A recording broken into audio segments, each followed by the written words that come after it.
Off top, oysters can change gender multiple times in a lifespan. Play the music. This is the Domonique Foxworth Show. Welcome to the Domonique Foxworth Show. I'm joined as always by the snack Charlie Kravitz, and we have a special guest, America's Guard, Mike Golick Jr. What up, Gojo? Damn, that's the nicest way anyone's ever introduced me. Nah, man, I love you, man. I respect you and everything you stand for. You're one of my favorite people. You're so supportive and compassionate. We're going to have a love fest. It's not going to be an angry fight. It's not going to be the way guys normally hang out where we make fun of each other. A lot of our shows devolve into me and Charlie making fun of ourselves or each other and the guests. Not today. We're just being supportive of our brother, Gojo. I appreciate that. I do want to ask you guys, because that was an amazing fact. If you could change gender for like a time knowing you could change back, would you do it? Only so I could play next to Caitlin Clark. Oh. Ooh. I want to get some of them open jumpers. I was just going to say, I have so much to learn. Yeah. It might be. That would be nice, man. Yeah. It would be really. Running the open court and just knowing the ball's going to be right there for you for an easy lay. You know what? It would be really interesting. Oh, easy lay, bad choice of words. But it'd be because I feel like it would be interesting to know what it's like to just have a clear mind all the time and not ever have your mind clouded. But like it'd just be great to not have a competing brains. I wonder what that must be like. That'd be good. Just all the time. Is being a woman just like Neo in the Matrix, seeing zeros and ones? That's just how they walk around and operate their day-to-day life? No, it's like that 10 minutes afterwards for us where things seem clear. Okay.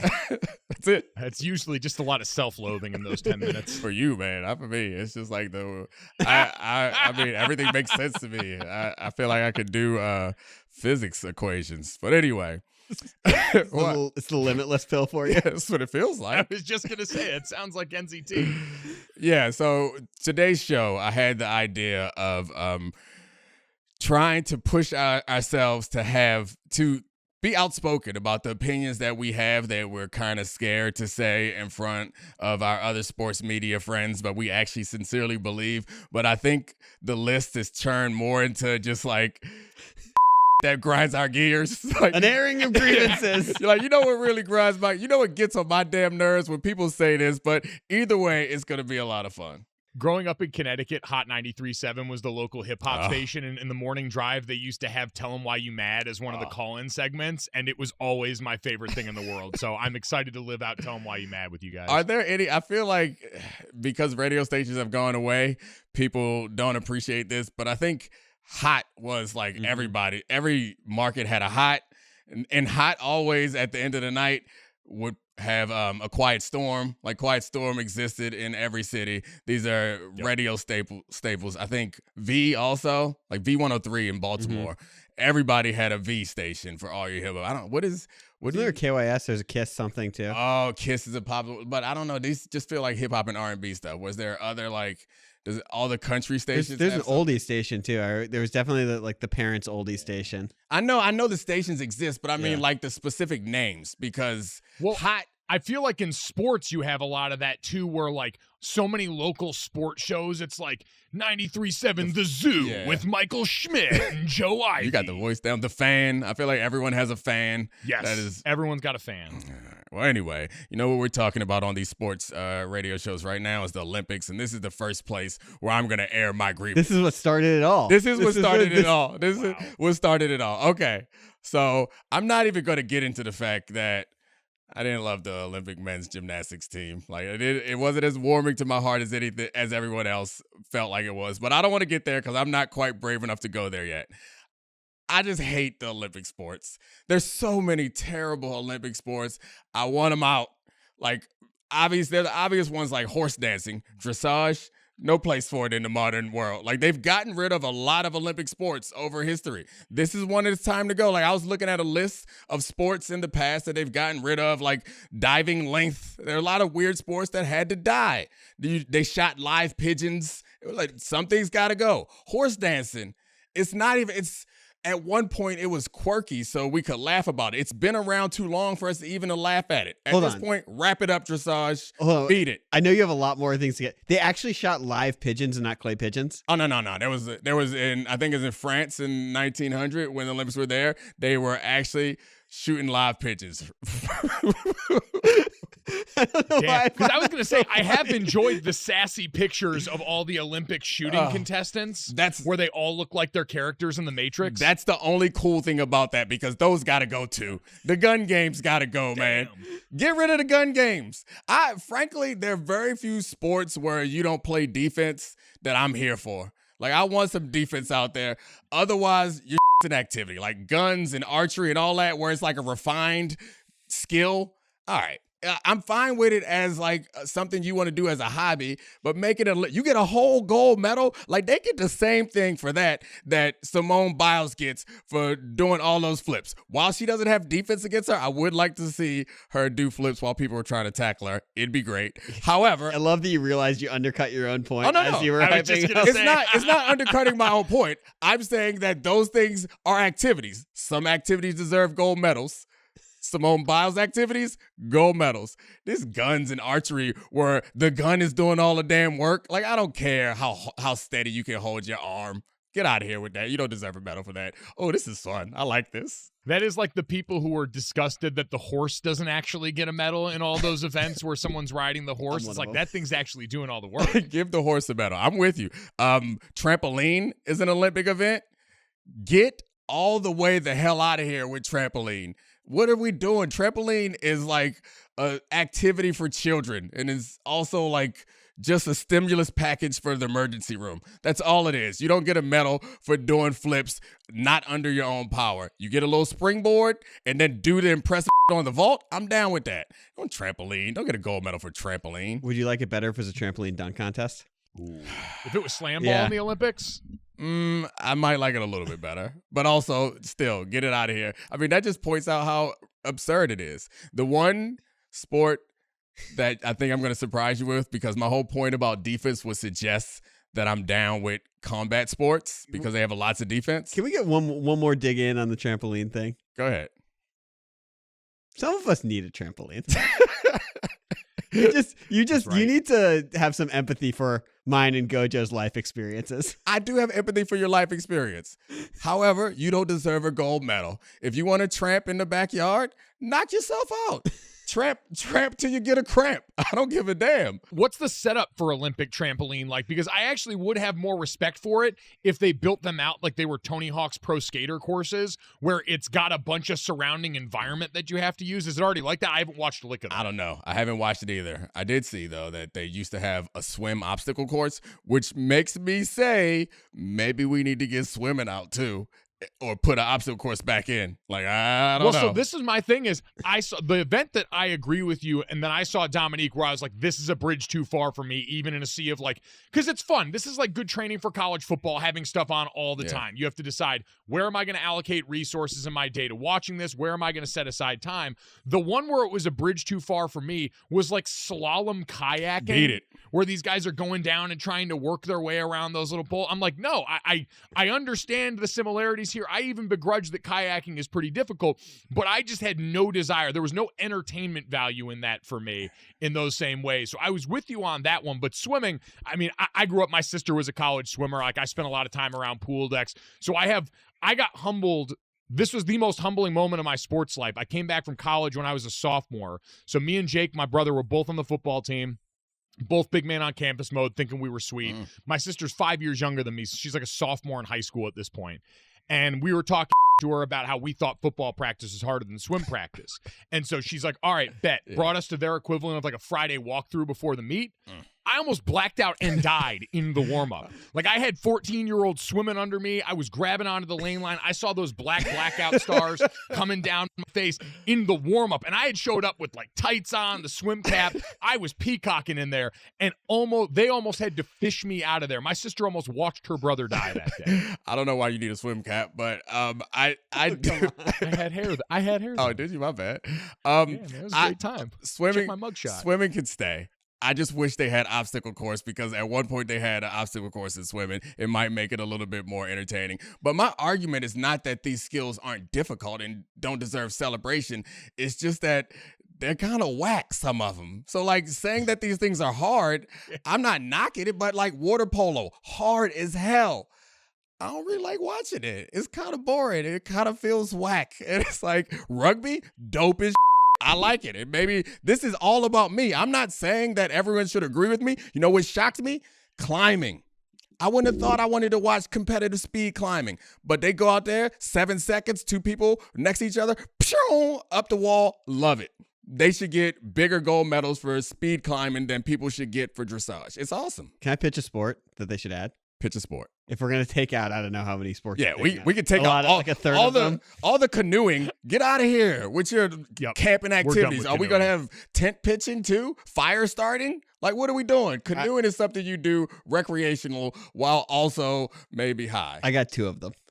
One of them you probably is a high activity. First one, tug of war. Add it. Oh, I'm down. Okay.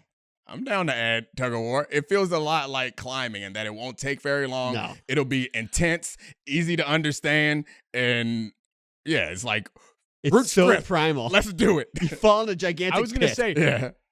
did you guys, I don't know if either of you guys got sucked into the show on Netflix, Physical 100. Oh, yeah. I got hooked. Me and my daughter hooked on it.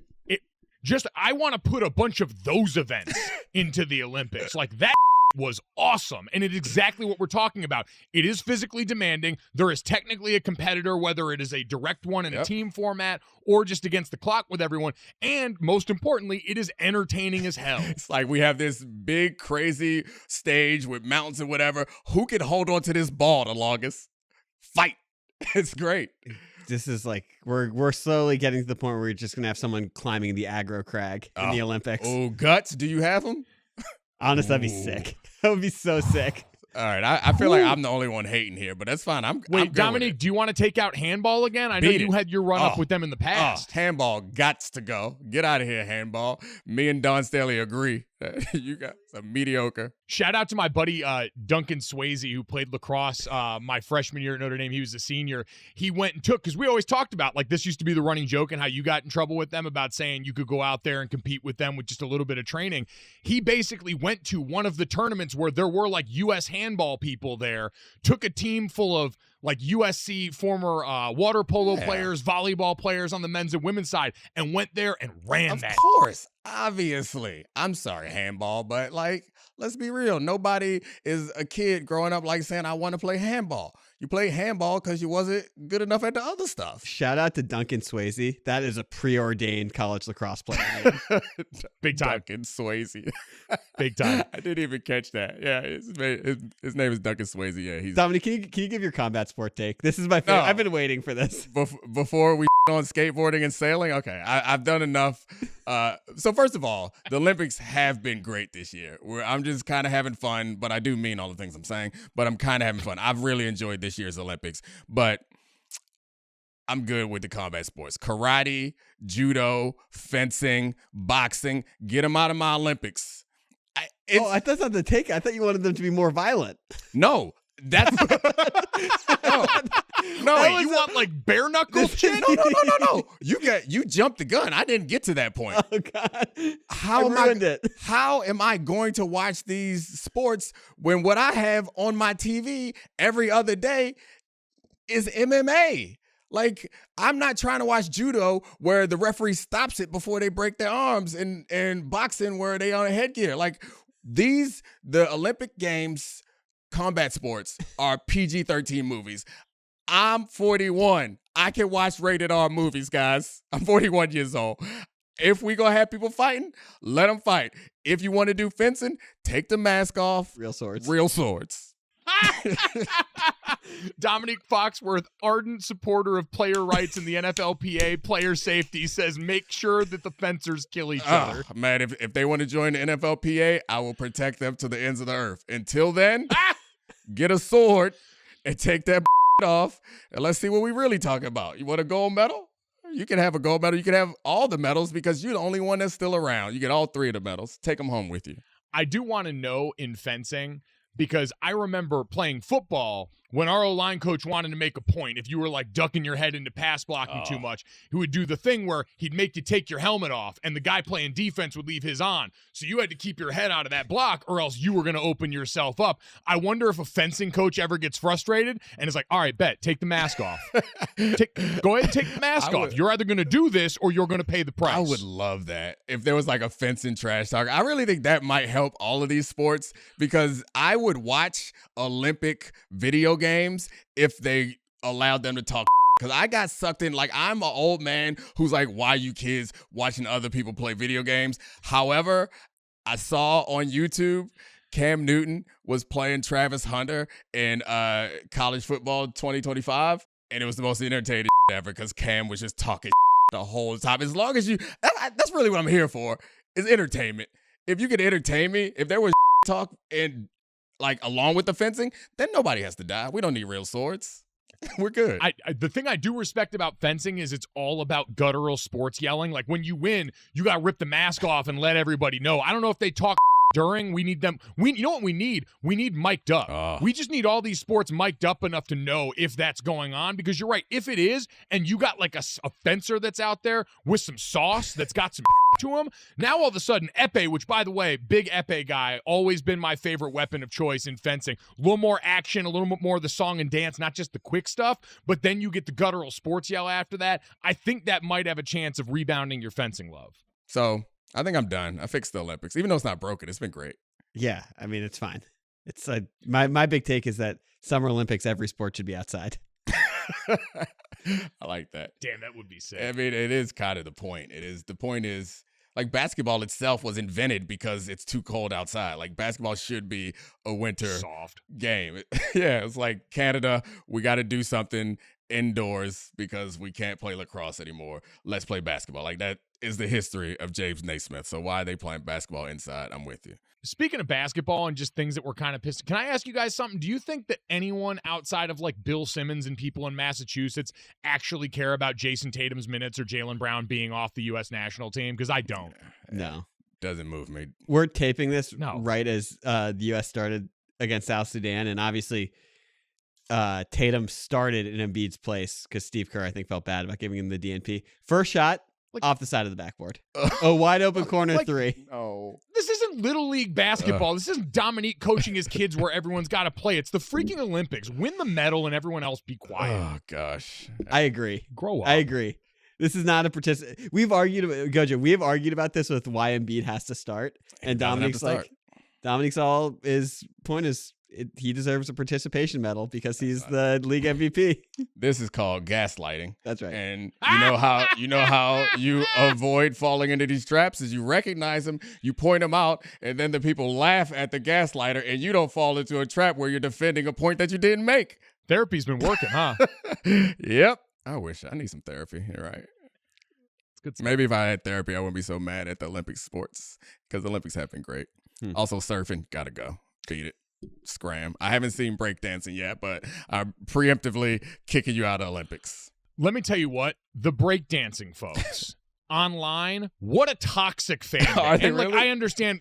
Well, so this is what happened, and I understand what happened to this is we had Andrew Siciliano on, who was getting ready to be on the Gold Zone with Scott Hansen covering the Olympics. And he brought up that on the preparation for all these sports, he's like, did you guys know that breakdancing was a sport? And I was a little stunned, and I didn't know that. And in that moment, I was like, oh, so you've basically just got like step up going on in the Olympics. And everyone's like, that isn't how it got invented at all. Have some respect for the history of breakdancing. And everyone just came in there lighting me up in my mentions. Like, guys, this was a joke made in passing, not serious analysis about this sport. And so if you want to clean that out of the Olympics, I'd be fine to go with that because I did not enjoy my interaction. I mean, it seems that it does not belong in the Olympics. If the like breaking purists would accept that it is like its origins are in like hip hop and like counterculture, the idea that it's in the Olympics should offend you, breakers. Take your cardboard back to the corners of the Bronx where it belongs. Breakers, take a stand. I'm with you, breakers. This is a travesty that they're trying to bring your game into the Olympics. Exactly. How dare they? Try to come from my man Gojo. We ain't having it. Cardboarders. I could probably break dance. I'm going to get everybody mad at me. Charlie is getting nervous and upset. No, I love this. Because everyone's going to hate me after this episode. Gojo, do you have any opinions you want to get out there? Well, Domonique brought me to the first one that I had when he talked about Cam Newton and Travis Hunter playing the college football video game, because everyone, like, it's one of the few things, and I know people talk about like the absence of monoculture now. Like, everyone seemed like they were in on the EA Sports College Football 25 game, and you get to play it and you hear about all these game modes, and everyone's excited to have Dynasty mode back, and they're like, oh yeah, you got to go out there on the road and recruit, and you get to use the portal and all this stuff, and going through and playing it, that's not fun. Like, I've gone through and done it, having to tap the button so that I can scout the player and get a little look at his levels before I offer him a scholarship on there, and then having to go and monitor whether I'm going to send him an at-home visit or what we're going to talk about when he's on campus. None of these things you see on screen. It's just buttons I have to tap so my team doesn't suck next year, when all I want to do is play the game. That's all I want to do is play the game. The recruiting part, while I appreciate the specificity and attention to detail, is not actually fun. I love it. We should headline. We should edit this to rearrange the program so we start with this take. This is the best take out there. Like, why the do I want to be a bureaucrat? Like, stop it. And the bad part is, I love the Dynasty mode, and I enjoyed, like everyone else, reminiscing about how I did it when I was a kid. It was great. I did not have a job when I was a kid. It was cool to pretend like I had a job. I got work now. Ain't fun. It's generally like you've opened a wound for me because, and it's fine, things ain't for you anymore at a certain point. And video games, that is true, ain't really for me anymore. And I accept that because in college, I loved Madden. We played it all the time. I got to the league. I hated Madden because they started adding QB vision.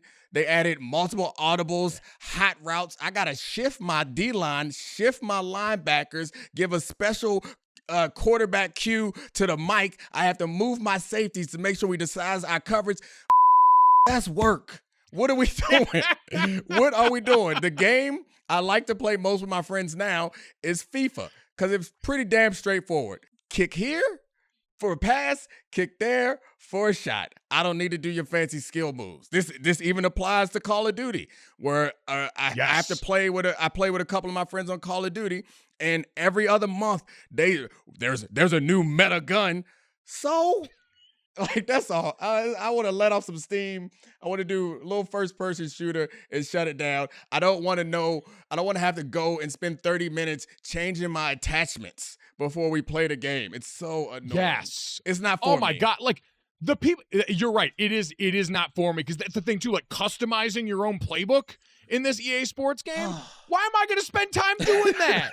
I'm not here to actually game. But you know what, Dominique? You're so right, because this is the same theory. Like, I remember growing up, like, I still do love horror movies, but, like, I loved them growing up, and I loved stuff that, like, had some sort of, like, realism to it. And I remember I, like, asked my mom, I was like, oh, you want to go see this movie with us? And she's like, no. She goes, real life's scary and awful enough. Why do I want to go there and have to feel those same feelings? I do this for real out here. It's the same with all this. You're over there in that building on campus, working hard every week, scouting an opponent, trying to figure out how you're going to put yourself and your teammates in the best position to succeed while also not maiming yourself beyond repair. I don't want to have to do that for video game me. I don't want to have to worry about their feelings in there. That's why I run.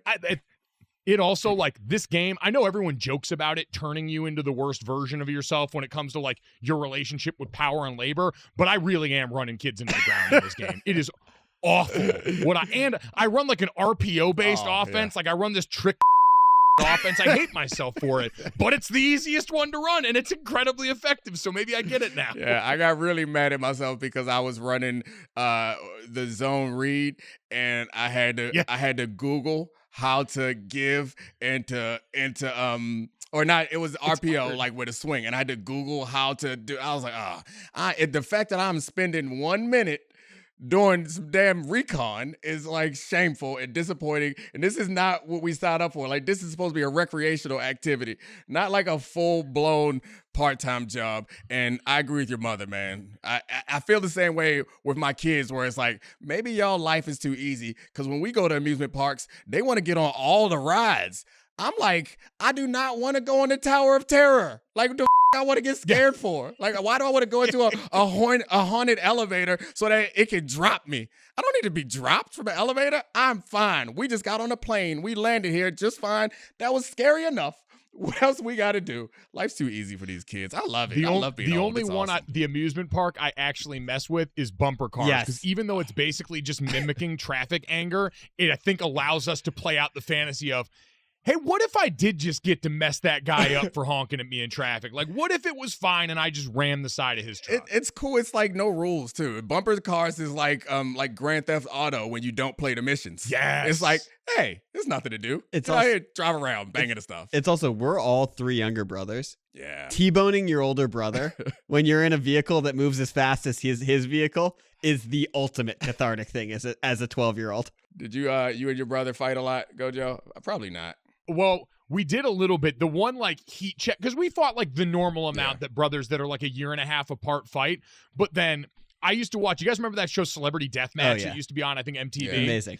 I loved that show. And then one day me and my brother got into it in the basement and I legitimately like grabbed his head from the back and like whopped it off the carpet like that's something I'd seen on the show. And after that, my parents like, all right, yeah, you're done with the show. Like that was the only time they had to take the helmet away from me. Yeah, we never really had real fights. We had like one real fight. We would wrestle all the time now. Are you looking for a scar created by a I think brother you can fight? see it. There's a piece of lead in this elbow. I was I took the TV remote from my older brother. Oh. My parents were at dinner, and he stabbed me with a pencil while he was doing homework in the back of my elbow. Oh my God. Oh gosh, my brother was much nicer than I that. did one time knock my brother's 2 front teeth out on vacation. We were wrestling in the pool, and there was one of those like waterfaller pillars, and I shoved him over into it, and he came back, and he just had like a horseshoe missing in the front of his teeth. It feels like you were the one who was the problem. It sounds as if you sounds like your older brother. He was a tight end, right? He was. I'd see. I'm the older brother, so the dynamic is a you little called bit him different. young? Yeah, Yeah, for some reason I thought you I'm were. the I thought oldest you of were 3. younger. Oh, so you were. Yeah, no, it's just because my siblings have kids, so I present younger. Why did we let him into our little brother's chat? Now I feel like you're the enemy. Now my older brother was cool as hell. He didn't mess with me. Didn't stab you with the pencil. He looked out for me most of the time. He looked out for me. It was great. And yeah, I was a better athlete than him too, which helped. So like his friends would want me to come with them to play sports and stuff. So that was how it was with my brother too. Like he's the markedly better athlete of the two of us. I knew that. I mean, you're a guard. He's a tight end. This is. What? I can't stand. I for always this. explain to people too, I'm a guard. Like there's some guys that were O linemen that were like basketball players in high school. No, transfer from other those positions. guys play tackle. Yes, I played offensive line from the jump. Like I never played another position on offense in my football lifetime. I played O-line and I played D-line, and that's it. That's my entire football experience. I would wish that on no one as a kid. Yeah. Absolutely no one. I'm sorry, present company excluded, but for everyone else, guard is the last stop. It's like they start you. If you're a big guy, they start you at tackle, offensive tackle. If it doesn't work, or they start you at defensive end. If it doesn't work, then they move you inside. Defensive tackle. If that doesn't work, then they're like, you put your in there and play guard. If that doesn't work, you ain't on the team. That's the last stop. I can say Mark Schlereth always said the next stop after guard is fan. I'm sorry, that's not funny. How dare you, Mark? All right, you got more because that opinion was so outstanding. Do you have more before I go to my hater opinions? So this one, I don't know if it's a hater opinion, but it just seems like in sports media, this runs counter to what so many people want you to believe. I think Tom Brady's going to be really good at broadcasting. I forget if you were on the Pablo Torre Finds Out episode that eventually had Boog Shambi coming in and like caping for broadcasters and talking about how hard the job is. Tom Brady did a markedly harder job for the last 2 decades of his life. This is not that difficult what we do in the booth. I have a healthy respect for it and the people that do it well, but as someone that's done it myself, Tom is going to be just fine at this. Yeah, I you don't get any disagreement from me there. I mean, I think especially his job in it is like he's not a play-by-play guy. Your job is to uncover interesting things to say. It's automatically going to be slightly more interesting because you say it. And then there's a chance that the who won 7 Super Bowls understands something is going to see some stuff that we all don't see. So I also like feel for Greg Olsen, and I thought he was great. But I'm really looking forward to hearing what Tom Brady got to say in the middle of the game. And even if it's bad, it's going to be entertaining.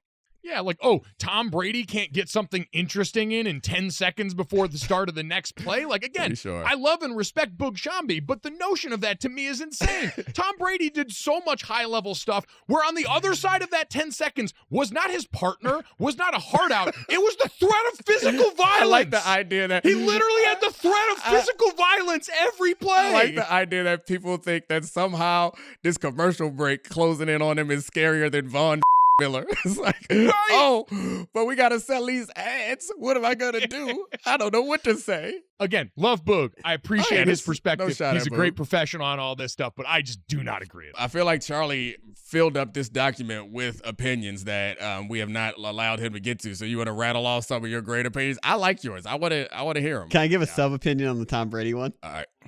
Already underrated. Okay, that's dumb. Hey, huge rush to be like he's not the GOAT anymore. That's dumb. No one's saying that. I don't know. People say a lot of people. Mahomes is Jordan, forgetting that Tom Brady has already won 7 Super Bowls, beat his in the playoffs twice. Okay, now we're getting with quarterbacks as a win stat. That's one of my takes. Okay, all right, give it to us. Wins are a quarterback stat. Wins are not a quarterback stat. Results matter. Okay, I was having so much fun. Like Gojo was having hate. Do you want me to give you a one that you'll like better? I was giving hate that I like, and then you come in here with this garbage that quarterbacks is a win or wins is a quarterback stat. All right, give me one I like. I still like Drake's music. It's just like good pop music. The old Drake music or current Drake music? The old music? Drake music. The stuff. The stuff from my college. It's just great pop music. I can't be bullied out of it. Nah, no one's trying to bully you out of it. I don't think anybody thinks that Drake's music is bad. I think a lot of people just feel like he's been exposed. I think so.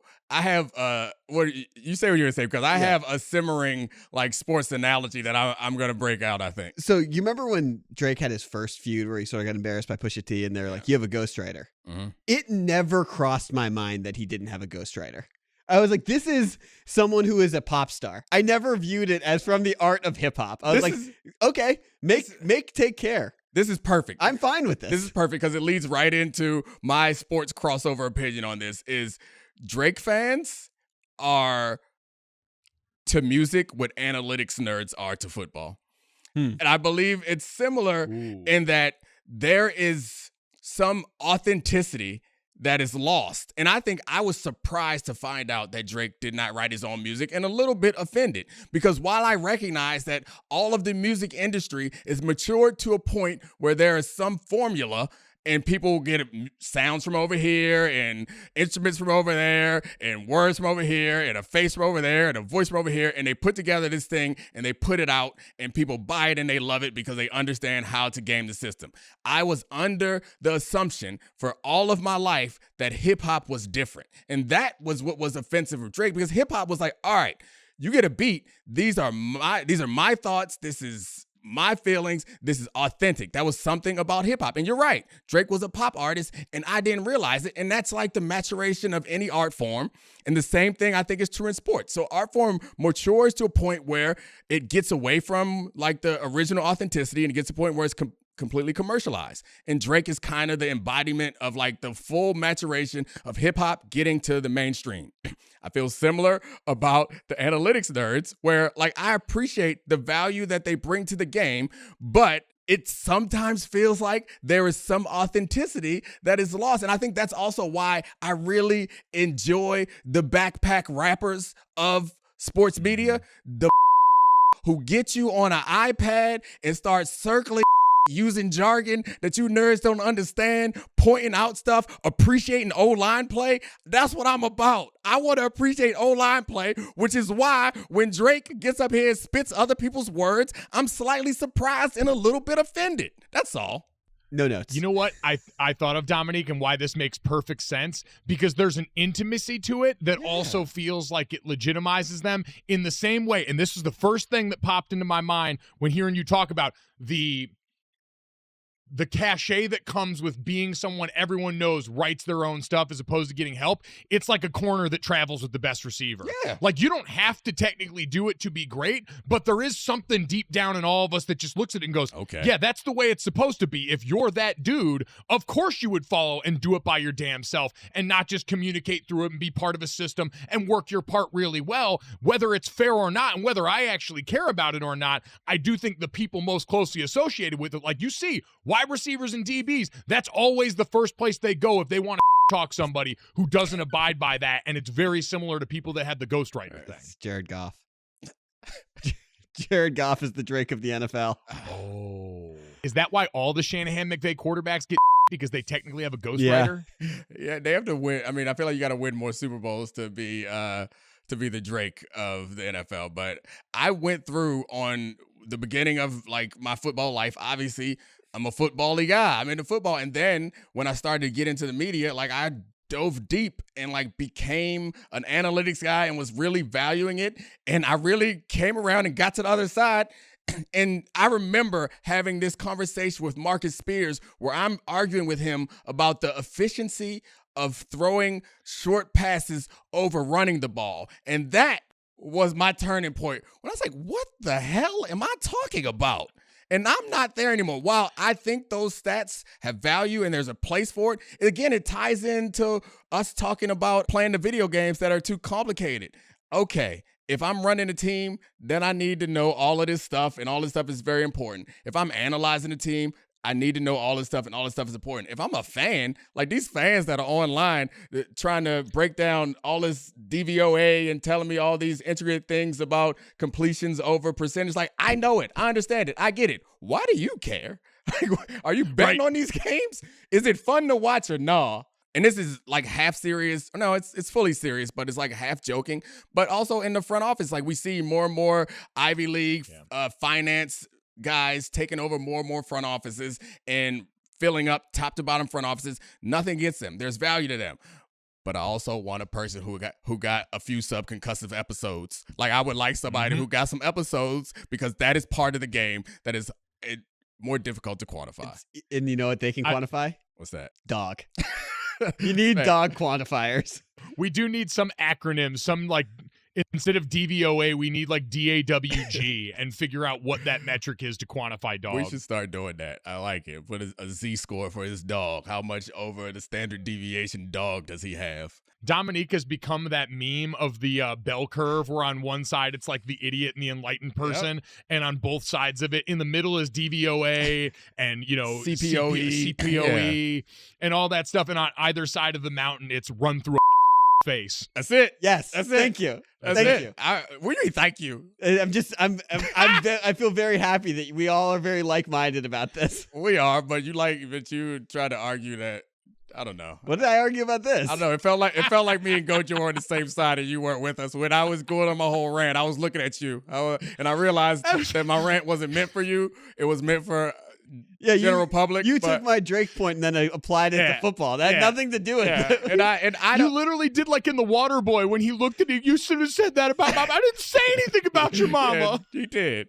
And I don't have a problem with your Drake point. Your Drake point is fine. Yeah. I also appreciate Drake. And I mean, Kendrick appreciates Drake as a pop artist. Yeah. He likes him when he does the melodies. Everyone appreciates Drake as a pop artist. But it is somewhat offensive for Drake to try to align himself with the writers of rhymes if he's not a rhyme writer. Totally. I mean, look, we're on the same page. Sometimes football nerds, we know what we're watching. I don't need the CPOE. I get it. The guy is fast and strong. He rules at football. I understand why Aaron Donald is good. Big man go boom. Can I give one more? Please do. People are making way too big of a deal about the Inside the NBA thing. The show is awesome. Barkley's the best. No, don't back down now. He's the best to ever do it. I don't give a I'll be fine.